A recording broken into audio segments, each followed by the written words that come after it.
AfriKili family, Global Pack Nation, welcome to the Global Pack Show. During the visit of South Africa's President Cyril Ramaphosa to the White House, Donald Trump, true to himself, turned the visit into a reality TV show, just like he did with the Ukrainian President Volodymyr Zelensky. However, in the aftermath of that visit, most media outlets around the world debunked all the lies about the white genocide that Donald Trump kept pushing during that meeting. We did a show on that and we proved that all the claims that were done were false. So one would assume that a serious administration would go in and recognize that, you know what, we made a mistake. Maybe we were fed wrong information. No, no, no, no, no. That would be discounting what Donald Trump is and what he represents. Despite the debunking on all the claims, his administration is hunkering down and refusing to admit that they pushed a false narrative. So what is the agenda? What is the purpose of pushing this white supremacist, false, and racist narrative? What is to gain politically for Donald Trump? Well, we will discuss that and more in today's show. So let's fasten our seatbelts, let's dive in, and let's get to work.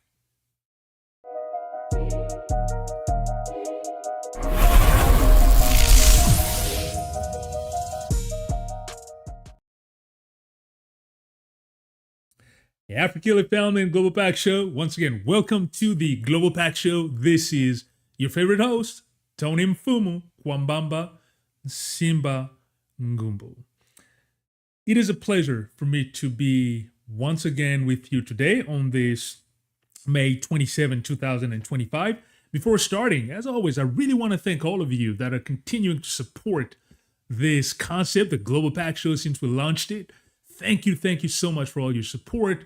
And for those of you who have not done that, let me ask you to just take a moment. If you would, just click on the subscribe button. Only takes 1 second, but you know what?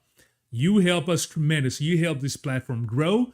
But more importantly, you become part of this community so that together we grow, but without you, we cannot do it. And lastly, consider sharing.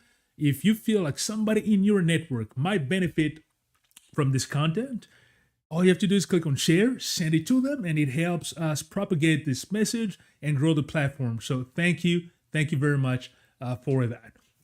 So before starting here, just on a few quick notes. Well, yesterday we were absent, as you noticed.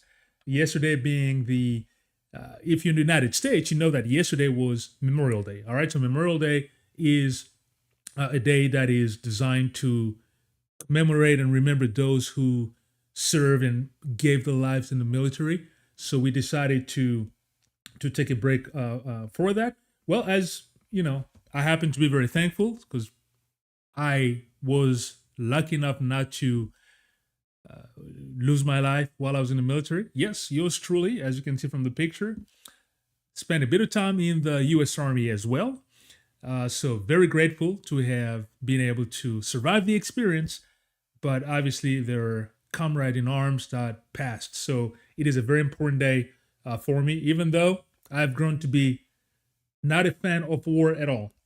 War is often started by old men and women in some Congress, in the higher spheres of politics, for some causes and agendas that can be solved very easily. So never a proponent of war, as we can see around the world today. We have too many conflicts happening, whether it's in Ukraine, whether it's in the Congo, whether it's in Sudan, Israel, Gaza, too many wars. I mean, it's something that is very heavy, but nevertheless, yesterday was Memorial Day. So until we get to a peaceful world, we will continue fighting and advocating for peace. But also, more importantly, as you probably are aware of, if you are aligned with the kind of causes that we fight, if you're aligned with justice and peace, well, on the 25th, this past Sunday, was the 5th anniversary, right, of the murder of George Floyd. George Floyd, who was viciously murdered by police officer Derek Chauvin in Minneapolis on the 25th of May, 2020, so 5 years ago. And As a result of that, there were several protests, not only in the United States, but around the world, as we were all horrified to see how a police officer could have knelt on somebody's back and neck for over 9 minutes and resulted in the death of George Floyd, as you can see on the image here. In the aftermath, he had movements such as Black Lives Matter and so on and so forth. But I mean, unfortunately, we're now in a time where a lot of the effort, a lot of the commitments that many of these companies committed back then to advance towards equity, inclusion, diversity, most of those efforts are now being rolled back, especially since we have an administration in the White House today that has made it a point via executive order to dismantle all diversity, equity, and inclusion effort. So a lot of the effort that was done, unfortunately, are being rolled back. And I think that is just another wake-up call as we commemorate the unfortunate death of our brother, George Floyd, on that day. It's a reminder that a lot of work still needs to be done to get to the sort of just and equal world that we're striving for, where we can correct a lot of the racial injustices that were created by oppressive systems that have been rooted for hundreds of years. That is a reminder of that. Freedom, peace, democracy does not just thrive and succeed by itself. It requires action. As I like to say, either you worry about politics or politics will worry about you. We'll take care of you, right? So we need to continue to fight. We need to continue being involved so that the changes that we strive for can come to pass. As this platform stands for, as you know, the Global PAC, the Global Pan-African Community, which is about the global Pan-African diaspora, whether we are in the Caribbean, Latin America, in the United States of America with African American communities, or across the African continent, it is about building strong coalitions by identifying common causes so we can stand together against the systems that we identify as oppressive systems, and then work for the future that we all strive for. So may the soul of our brother George Floyd continue resting in peace as we commemorate his unfortunate passing 5 years ago. But the fight continues, brothers and sisters of Global PAC. The fight continues. At least on this platform, rest assured, we will never stop. The fight will continue. Okay, that being said, I will do something a bit different today. This is very ambitious. I've decided I will try, but going forward, we'll see how that will work. So before we get into our big story, and today the story is to revisit the crazy obsession that Donald Trump has with that crazy white lie about, white supremacist lie about the white genocide that supposedly is occurring in South Africa. We have debunked it, but there's some new elements that I think we need to address. But before doing that, going forward, this is what I will attempt to do. All right, so before we start every show, considering this is a global PAC show about all the communities of people of African descent around the world, I will bring you a quick roundup. This is not a news channel. This is not CNN, Fox News, BBC, whatever, French 24 now. So I will never turn this into just a news, a newscast, a news channel. But what I'll try to do is to identify one or two stories from around the different regions around the global PAC. Just do it very quickly. This will be a rapid visiting of that. So just bring you something that I think is relevant to our global PAC community, but it allows many of us also to kind of get an idea of what's happening in different regions of the global PAC. Because at the end of the day, if we want to build coalitions between different global Pan-African communities, we kind of need to know what's happening in different communities. As they say, out of sight, out of mind. So this is my attempt to keep you abreast of what's happening in different regions. You will never know everything unless you just take the time to dive in and research a region. And in today's 24/7 news cycle, yesterday news is almost like a century ago. There's stuff happening all the time. So I'll give it a shot. It takes a lot of work for me to just browse what's happening around the global PAC, identify one or two good pieces, and then bring it to you. So today I will start by that. In the past, what we've done, I brought you a roundup maybe once a week, whenever I could, but I'll try to do it with every show now. and give me your feedback, right? Let me know if you like it or if you feel like, yeah, maybe we should move on to just going and talking about one specific story. Very ambitious, but I appreciate your support. So it's my way of bringing you value on this show. My promise to you is to always bring value on this show so that it's not a waste of your time and a waste of my time. So by growing together in our community, we can actually gain something valuable until the point where we're able to transition from this digital platform into organizing into our true global pack and have a community that meets outside of this digital platform, being a real movement. All right, so as we go through the roundup, I'm going to start with the Caribbean and Latin America. So just one story that is relevant here. I think it happened on May 20th, 2025, where the Chinese ambassador to the Bahamas, her name is Her Excellency Yan Jiarong. Well, she had a meeting, and so this was the fourth ministerial meeting between China and the LAC. So that's Latin America and the Caribbean. This was important, I think, because first of all, here's what she said. She stressed that China and the LAC, again, LAC is Latin America and the Caribbean, have many prospects and are ready to work together to implement common outcome and promote common development to build a shared future. This is key because this is a direct response to Marco Rubio, because I touched upon it, I think, 2 months ago. Marco Rubio, once he became the Secretary of State, he had a trip in the Caribbean where he met people like Irfan Ali, the president of Guyana, and so on. And Marco Rubio was warning the Caribbean about China, talking about how China was posing a danger and China was not necessarily there for the advantage of the Caribbean, right? And so, well, this is a direct response. So the Chinese ambassador just went and said, no, we have a shared future. In the grander scheme of things, this falls in line with what I mentioned a while back, whereas, there's the America First policy of Donald Trump, which is promoting disengagement with many different regions around the world. That is creating gaps. And so as those different regions are attempting to fill the gaps, there's new partnerships that are being created. And once those partnerships are established, it will become more difficult in the future for the U.S. to try to reestablish some of those partnerships. And this is across the global pack. So, all right. So I'm going to end up here for that story. Remember, this is about just giving you an idea of what's happening around the global pack. This is not about diving deep, so that we see what happens. And what I forgot to do, I wanted to show you a picture of, this is Her Excellency Ambassador of China.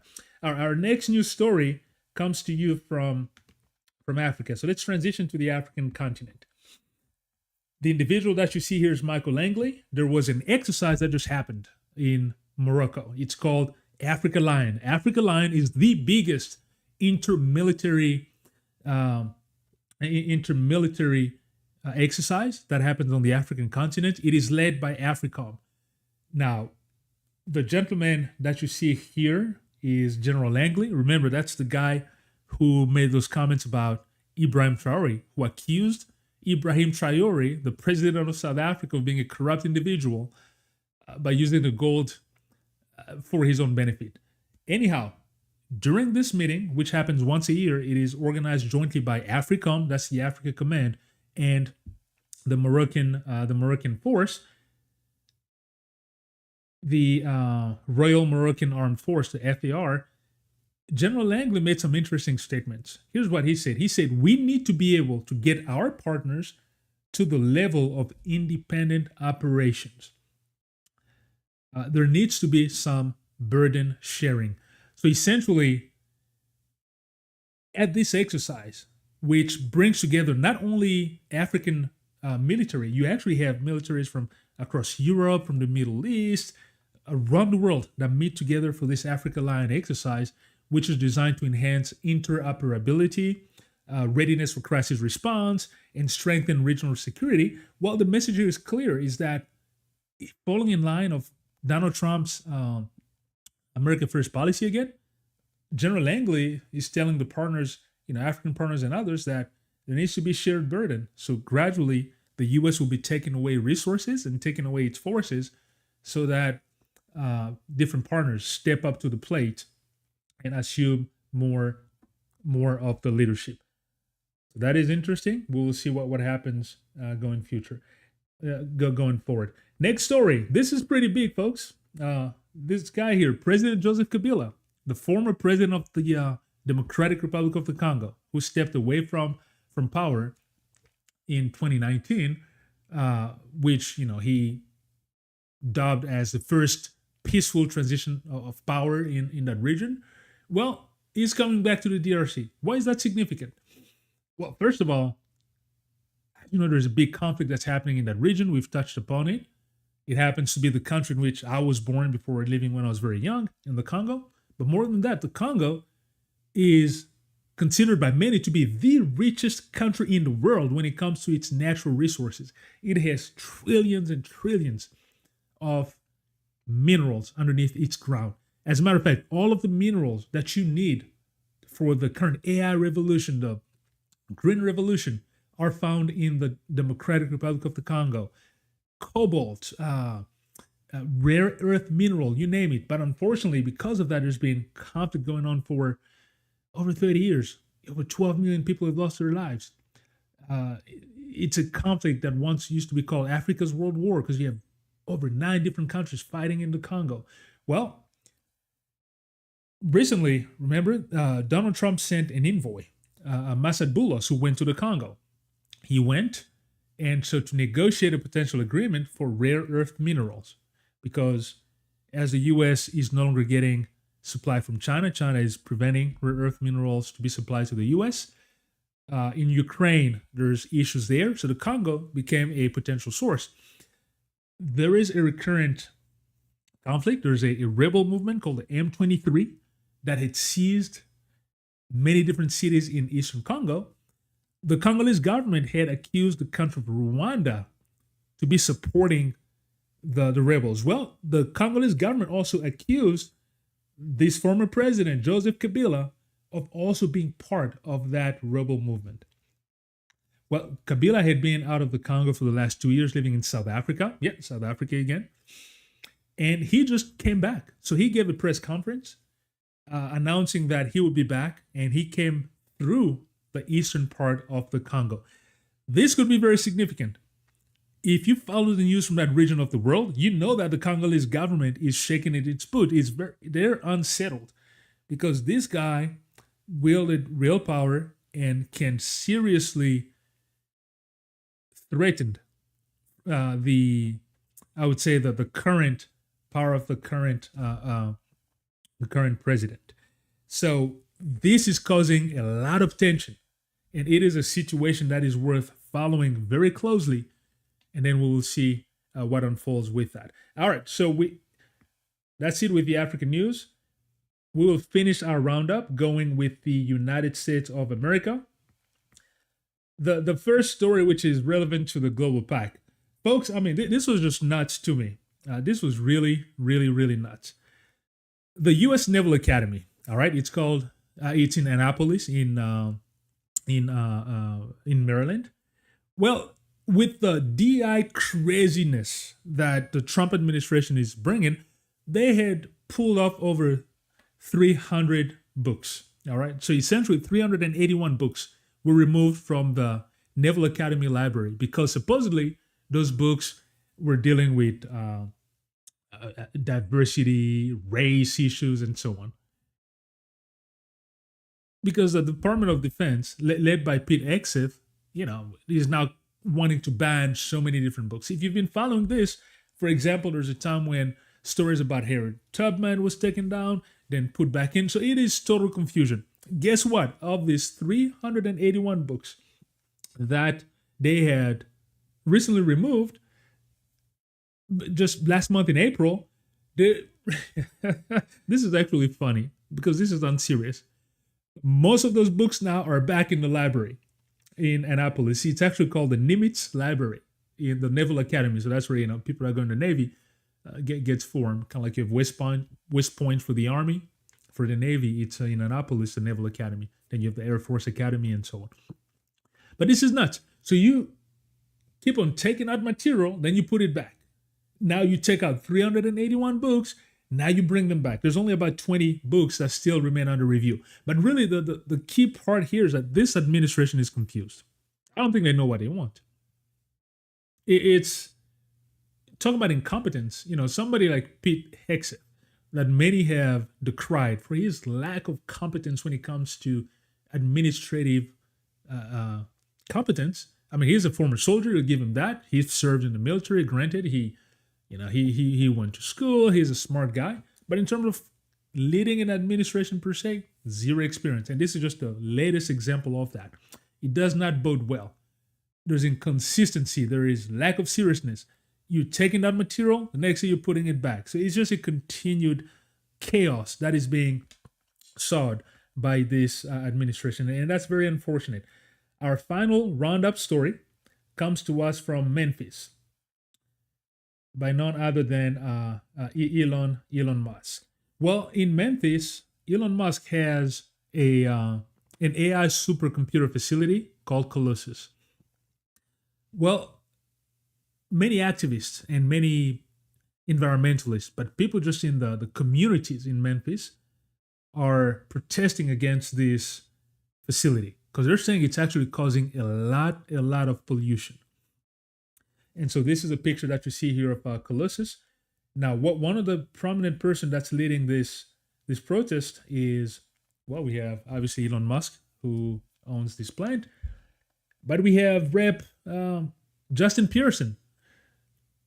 This is interesting because if you've been following some of the news, you might recall that 2 years ago, this Representative Pearson out of Memphis, Tennessee, he represents the 86th district.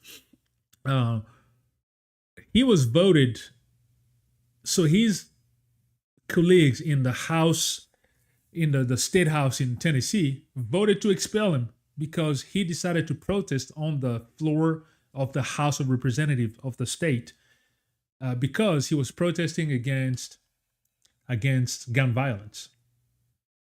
So, not to say, but in the House of Representatives, so he was voted out because supposedly, again, he was protesting gun violence, and people said it was against the decorum of the House to have a representative who would just protest on the floor. But he used that because there was a mass murder through gun violence. I believe it was 9 lives that were lost. And so he was protesting against gun laws that are refusing to make it safer by restricting gun usage in the United States of America.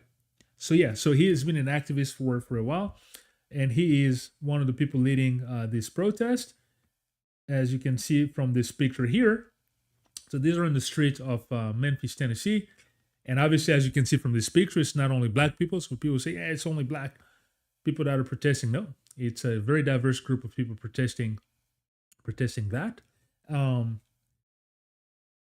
One important note that Justin Pearson said, which I found interesting, he was being interviewed and he asked a question. He said, no, he made the statement. He said, if you look at where these data centers are popping up, it's always in poor communities. And we should ask the question, why? If these centers are so beautiful, they're so safe, and they're not causing all the health issues as we see here, why are they not popping up in some of the, or close to some of the more affluent communities? That should tell you everything you need to know. There's inherent danger, or there's people that are involved in political lobbying and advocacy, people that have the means, that are fighting the establishment of this. And they would not fight for the establishment of structures such as these if they were helpful to the community. They are harmful to the community. Anyhow, all right. Wow. This was quite an exercise. So we're done with the roundup.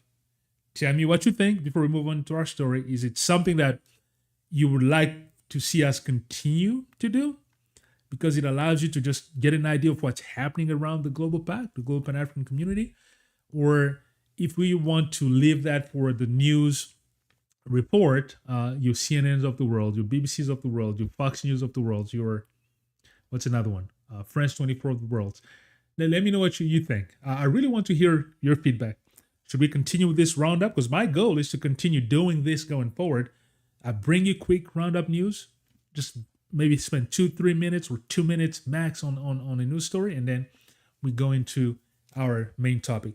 So I look forward to hearing your comment. And that's also an opportunity to remind you, if you've not done so, please click on the subscribe button so that you help the community grow. You're part of this community. And as new videos are released, you are notified so you're not left out and you keep seeing this channel grow. Okay, folks, now let's move on into our main story. This is the juicy stuff for me, the very exciting part. The aftermath of Donald Trump's lies about a white genocide happening in South Africa. We spent a whole lot of time during the last show to debunk all this crazy nonsense, if you ask me, right? Did a show last week where we saw that everything Donald Trump said during that meeting was a lie. And I mean every single thing that he said during that meeting. There's not an ounce of truth. It was clearly debunked. So whether it's when Donald Trump talked about, he brought images about this guy, Julius Malema, who's the leader of the economic freedom fighters, the song about killing white people. We saw that how, first of all, he's not even a government official, so he's not enacting any policies. And secondly, the court said that it was a song about freedom, and it was an activist song. The song never called to literally kill white people. Debunked. We talked about the white crosses here. How Donald Trump kept saying these are burial sites, when in fact this was a memorial that was enacted by somebody whose unfortunately mother and I believe sister or aunt were killed on a farm. So he created this memorial to bring more light to that situation. This was not burial sites, as Donald Trump mentioned. Donald Trump kept saying these are sites with burial sites with over 1,000 white farmers. He said every single one of those are white farmers. And he said these cars are people going and paying homage to over 1,000 people. Debunked.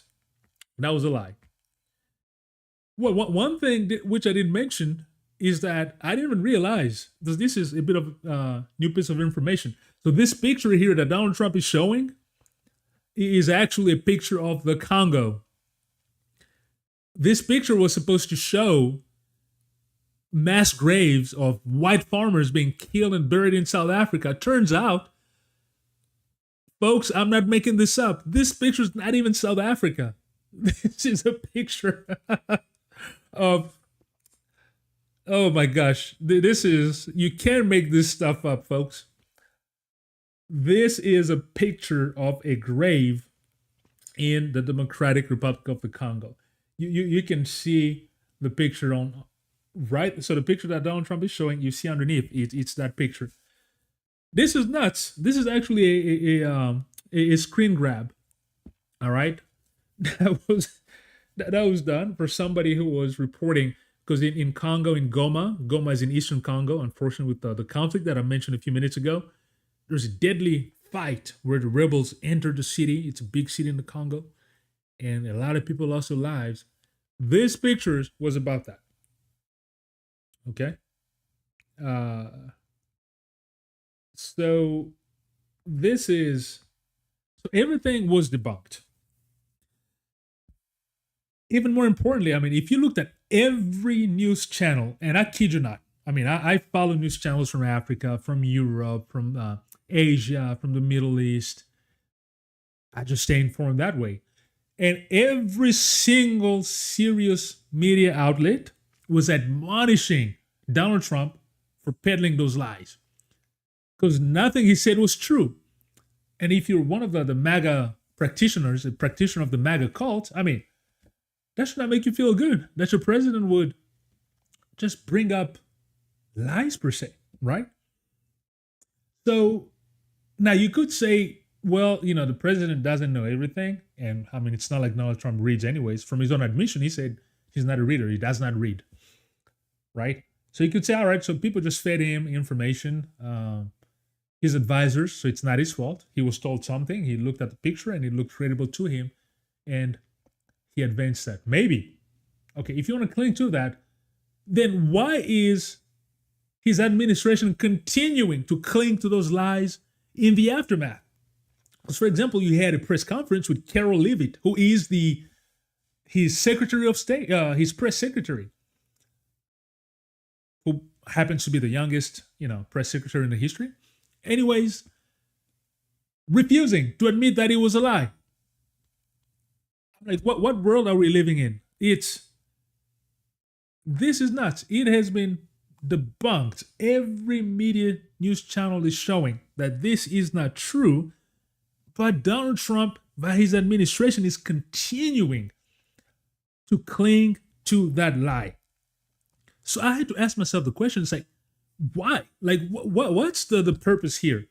Like, really, why is Donald Trump and his administration clinging on to this lie? Like, what are they to gain? And then rest assured, I'm not saying that Donald Trump does not lie. If anything, we know that lying is not a problem for Donald Trump. Even if you're a MAGA cult follower, you know that Donald Trump has no problem lying. That you need to agree to that. Donald Trump never lets facts get in the way of a good story. The truth, I mean, he's proven that over and over again. From the get-go, start with the Obama situation. Don't we all remember how Donald Trump surfed on that racist Tea Party wave back then that used to say that Obama was not born in the U.S., he was born in Kenya, so to speak. And Donald Trump told us on many occasions before running in his first campaign that he had the birth certificate. Remember that? He kept peddling that. He said he had a birth certificate. That was a straight up lie. Fabrication. I'm not making that up. So Donald Trump had no problem lying, right? Let's talk about the tax return. Remember when he was running for his presidential campaign? He told all of us that, yeah, he will release his tax return, right? Because he had his accountants reviewing his tax return and they weren't ready, and then he would release them when they were ready. He said that on numerous occasions to ultimately change and not do that anymore. So he lied to our face. Again, Donald Trump has no problem lying. You need more proof? What about the E. Jean Carroll situation? A jury established that Donald Trump lied because he abused the lady. With $88 million awarded to her. Denials. He lied. Donald Trump has no problem lying. You want another one? January 6th. First of all, he totally lied and denied that he did not, incentivize and provoke the crowd to go. But more importantly, when he came into power, what did he say? He will not issue a blanket statement, a blanket pardon, right? That's what he said. I will not issue a blanket pardon. And then poof, turns around, blanket pardon for everybody. All the January 6th insurrectionists lie. Donald Trump has no problem lying. Okay? There's so many. Another one, falsifying his financial records. Yeah, the accountant did that, whatever. Mr. I've been bankrupt so many times. Donald Trump has no problem lying. He's lied to us many times. And he'll just continue because he's an expert, I think, manipulator, demagogue, who engages in populism. That's just who Donald Trump is. So, but my thing here is, okay, knowing that, fine. But if I look at all the time Donald Trump lies to us, I can clearly see what there is to gain, right? There's a political gain. When it was Obama's situation, he lied about the birth certificate and so on. There are political gains from that, lying about your tax return being released.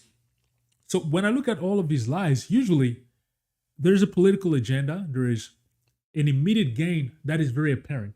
But honestly, I had to think hard on this one. It's like, okay, you're lying about a genocide in South Africa. That is not happening.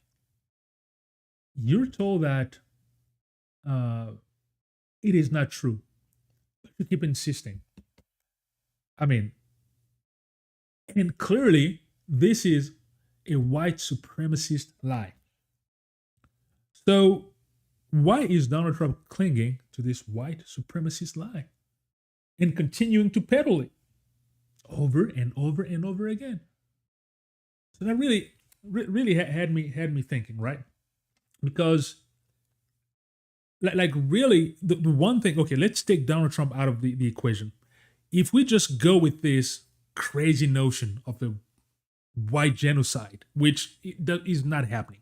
Black people are not killing white farmers in South Africa in disproportionate number. There's not a genocide happening. We even went through the definition of genocide in the last show.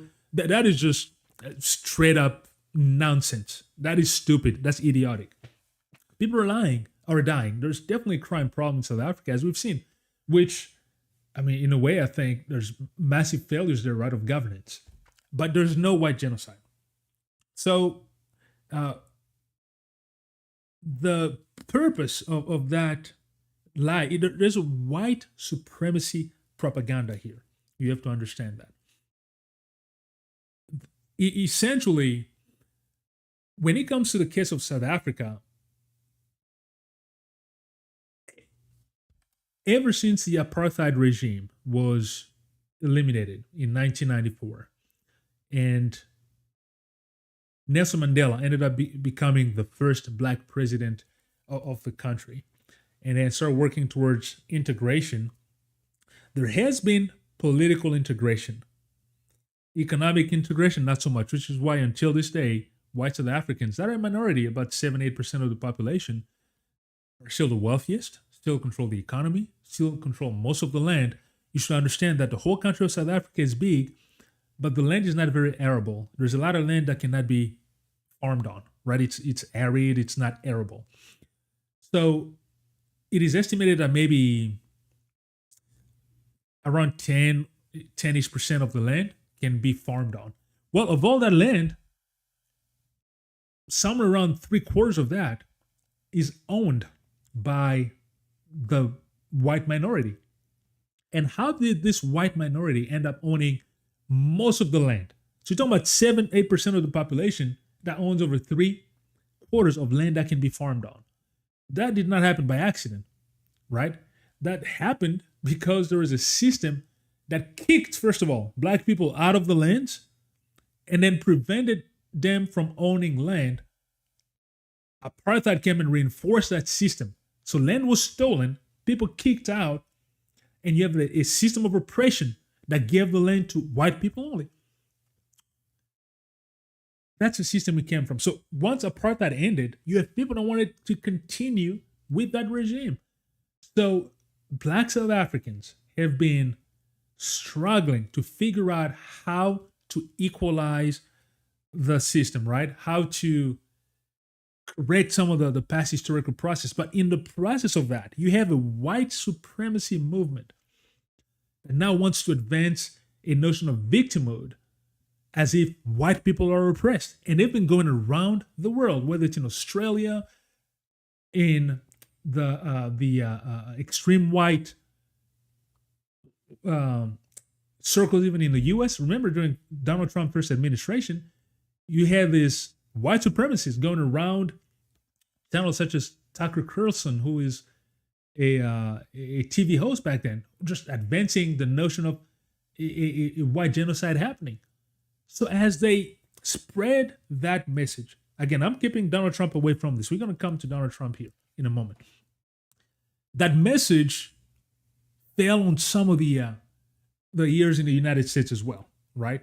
Where you essentially have a faction in the U.S. society that also cling on that white supremacy belief that white people are the greatest, are the one who suffered the most with all this civil rights movement, right?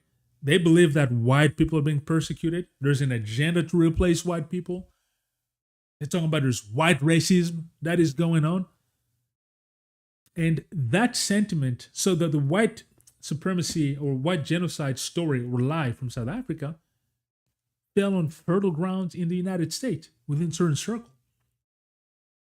And so you have a circle that really cling onto that message, took on that message and decided to amplify that message. And that message finds itself in the orbit of Donald Trump. Because rest assured, there are many white supremacists in Donald Trump's orbit around him. There are people who believe in that white people are um, unfairly oppressing the United States until this day. As a matter of fact, if you doubt that, right, all you have to do is look. If you look at the executive order that was passed by Donald Trump when he was talking about South Africa, we know that Donald Trump is not an ideologue. He's not going to write policy. So this is written by people around him, the Stephen Millers and so on. This executive order, if you just go in the second paragraph, it says, I'm going to read you one of the paragraphs. It says, this act follows countless government policies designed to dismantle equal opportunity in employment, education, and business, and hateful rhetoric and government actions fueling disproportionate violence against racially disfavored landowners. Can you imagine? This is an official document coming from the White House. This was the executive order, but look at the false language, the lies that this document has. So this document is saying, again, that it's talking about South Africa. It's saying that in South Africa, you have countless policies designed to dismantle equal opportunity. When was there ever equal opportunity in South Africa? There was not. You have a system of apartheid that precisely prevented equal opportunity.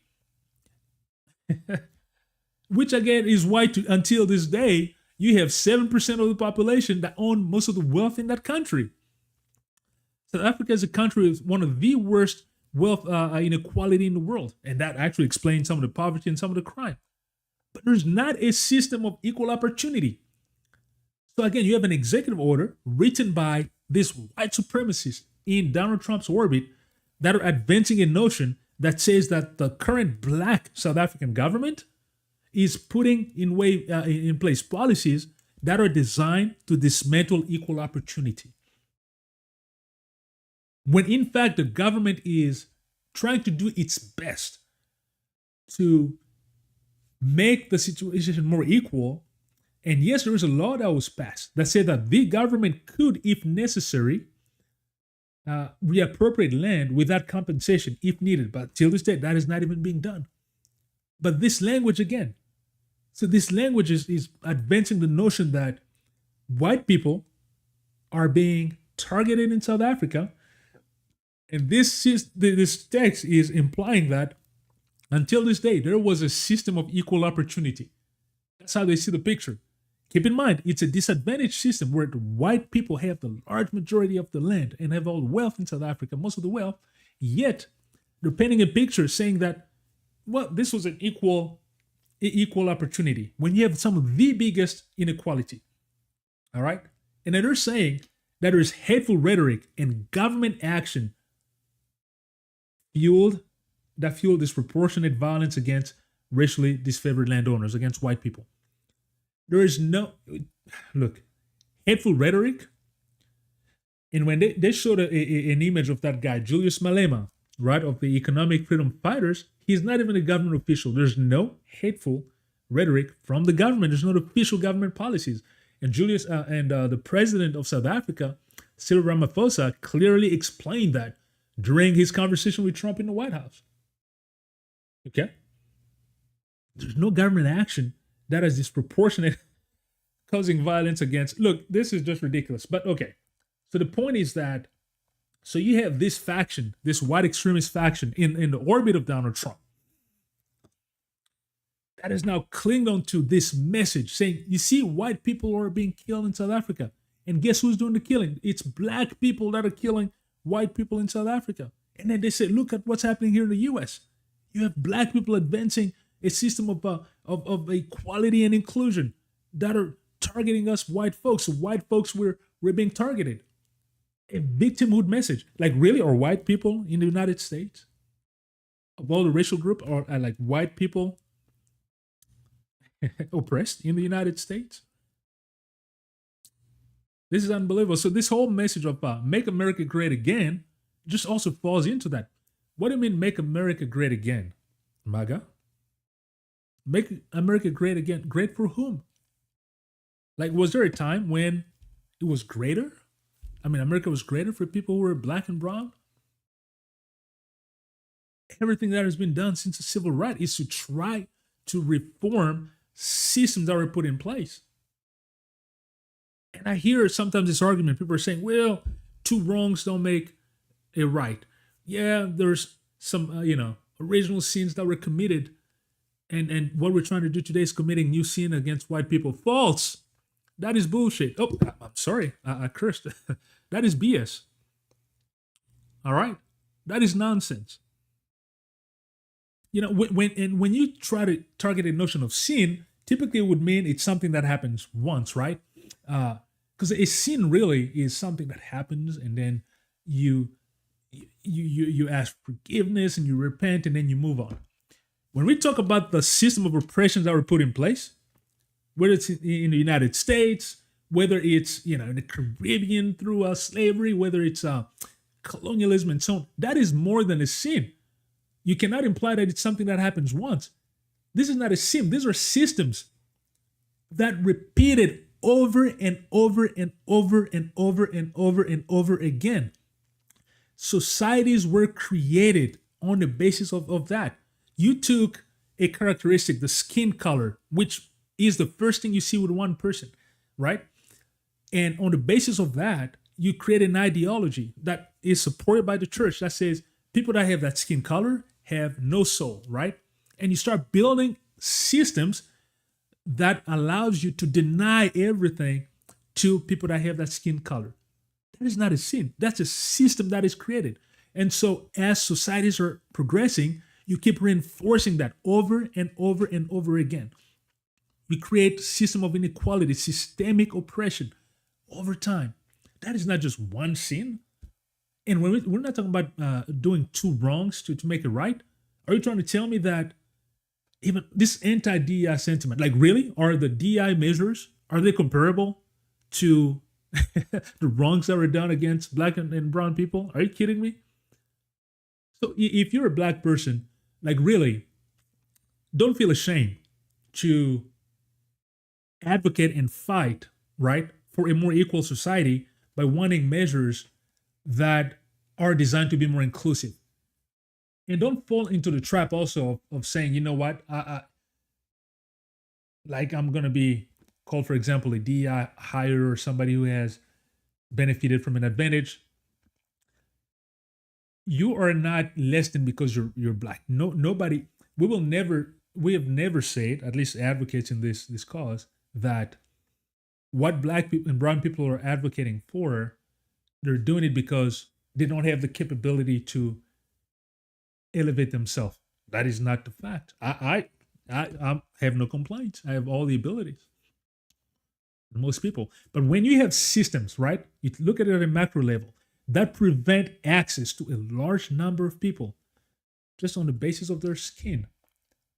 And those systems were put into place by policies that regulate how life, like societies, that regulate societies. And those inequalities were created on the basis of those policies, right? Those inequalities were not created because black people were less than and white people were more than. No. Those inequalities, so being born black automatically meant that you were born in a society that has system that disadvantaged you at a macro level. And when you're white, you were born in a society that had system that automatically advantage you. It does not mean that every white person automatically is advantaged and every black person is disadvantaged. No. You've had many people who raise up, right? There's poverty. I talked about it. There's poverty that equally affects, or you have poor people from all races, black, white, brown, Asian, because we now have more issues in our societies, in our modern societies, with inequality and so on, economic inequality. But you cannot discount that. The way our societies were set up, the gaps that were created, you will need some form of policies to narrow those gaps. When you consider the gap on the basis of race, for example, it was done by policy. So you need policies. But anyways, so victimhood, never that. But we'll continue advocating for that. I will never be ashamed of that. Rest assured. right? We understand that equality is needed. We want to get to a world where your skin color does not matter. Okay, whether you black, that's where we want to get to. But we're not there. As we remember also George Floyd, we're not there. There's still a lot of work. Don't be ashamed of that. Carry that mantle, and we need to advance that cause. But anyway, so all that white supremacy sentiment, that's really, you want to talk about victimhood? That is victimhood right there, because you have a privileged people that are complaining and peddling lie about genocide that do not exist.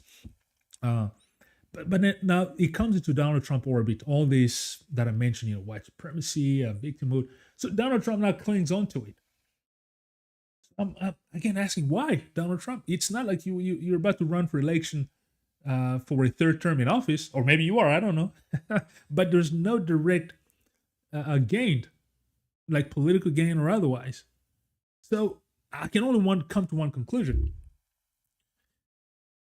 This is just another opportunity, in my opinion, for Donald Trump to jump on a wave that brings division, that brings chaos, to be able to hide what he's really doing underneath. Donald Trump, again, can never be accused of being an ideologue. He is not. This is somebody who started as a Democrat and then changed to Republican. He's going to follow the wave. Whatever people want to hear, he's going to cling on to that. And then now he's created his own cult. I mean, it's something else. MAGA is definitely a cult. But there's something to be said about the chaos and how Donald Trump is clearly benefiting from that. In my opinion, this Donald Trump's administration is one of the most corrupt in the history of all American administration. Things like conflict of interest. I mean, what is that? The emolument clause, right? The emolument clause that say that, like, for example, the U.S. president can't accept gift of a certain amount unless it goes through Congress and so on. I mean, you heard about that plan from Qatar, $400 million. You heard about the coin, the bitcoins, the not bitcoins, but geez, the term is going to come, meme coins and so on. He's benefiting massively financially from this, him and his family. This is, look, you can wince all you want, people will like to say, African leaders are corrupted and so on. We like bringing that up. But what is this president doing when he's benefiting financially from his position?